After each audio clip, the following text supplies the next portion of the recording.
Hey, I'm Anthony Schreiber, the original vehicle hunter. I recently picked up a Toyota Solara. This is Toyota's mid-size convertible. This one is a 2008, and that's the last model year of the Toyota Solara. I tend to be a vehicle hunter, so the way I acquired this car, I was driving through my old neighborhood. I see it parked in my neighbor's driveway.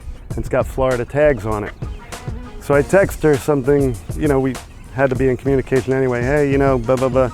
By the way, if whoever's convertible that is in your driveway wants to sell it, let me know. So it turned out her daughter's husband's relative in Florida had stopped driving, went into assisted living, whatever the case may be. So they had driven the car, they live in Seattle, Washington. So they had driven the car up from Florida to Maryland. So I just got lucky, it was in my neighbor's driveway. So she said, she texted back, she's like, oh, if you're serious, yeah, they're gonna want to sell it. So she put me in touch with the owners. They said, oh, a buddy of mine from Atlanta might take it, but let's see what happens. Needless to say, I was a serious buyer with cash in hand, no headache. It's already in my neighbor's driveway. They still had to find the title. I didn't care that the tires were old. It had a cracked windshield. It was going to need some things. So we reached an agreement. I paid $5,000 for the car. 2 weeks prior to me buying it, it had a brand new top put on it because the rear glass had broken.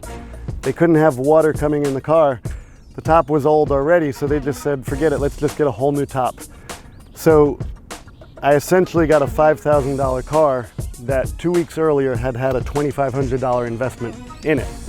And so I've got a brand new top here. I've already gone to Costco and put on 4 new tires. They had 2017 date codes on them and they didn't have a lot of tread. I had to replace all the sensors. So I've got $1,100 into new tires and sensors from Costco. I went with the Michelins. I've got a brand new top. I'm gonna need a windshield still. And I think that's it, and I'll be through Maryland inspection. On these Toyota Solaras, the dashboards are terrible. They have prone to cracking everywhere. And if you take a look in here, they just get nasty. So we'll take a look at that dashboard. Engine-wise, this is a V6 engine. It does have an interference engine with a timing belt. So this car is now at 102,000 miles, and that timing belt should be changed. I think usually it's called for at around 90,000 miles.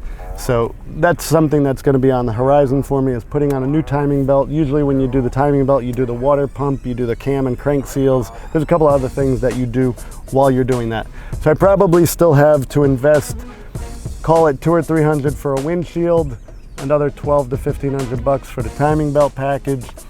I've got a good top on here. I'm going to open it up for you.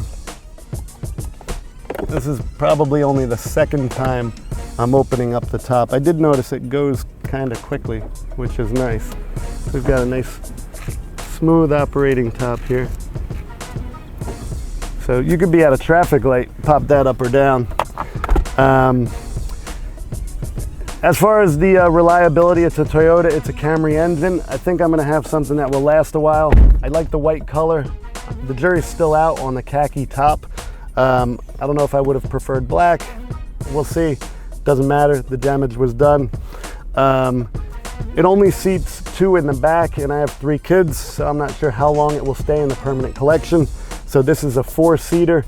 The hardtop, interestingly enough, came with 3 seats in the back, 3 seat belts. So I'm not sure why when they switched to convertible, they went to 4-seater.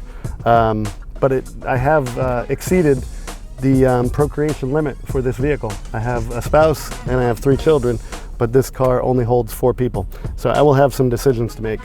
On the interior, we've got all the creature comforts, power mirrors, power windows, wood grain, heated seats. One thing I've liked about this car, sometimes you come across a feature on a car and once you have it, you can't go back, like push button. All of a sudden you get a vehicle with push button start and you don't want to take your keys out of your pocket anymore. You just want to have them with you. Sometimes you get a car with heated seats and you're like, you know what, I'm done having a cold booty. I want heated seats on all my cars. This car has a feature called All for the windows, where you press one button and it raises all the windows at the same time. For whatever reason, I really like that feature. I know there are certain vehicles that you can put the key in the door and turn it a few times, and that will make all the windows go down. But I like that feature that it has an all button. I'm gonna drive it around the block a little bit, take a look at it, see what we think.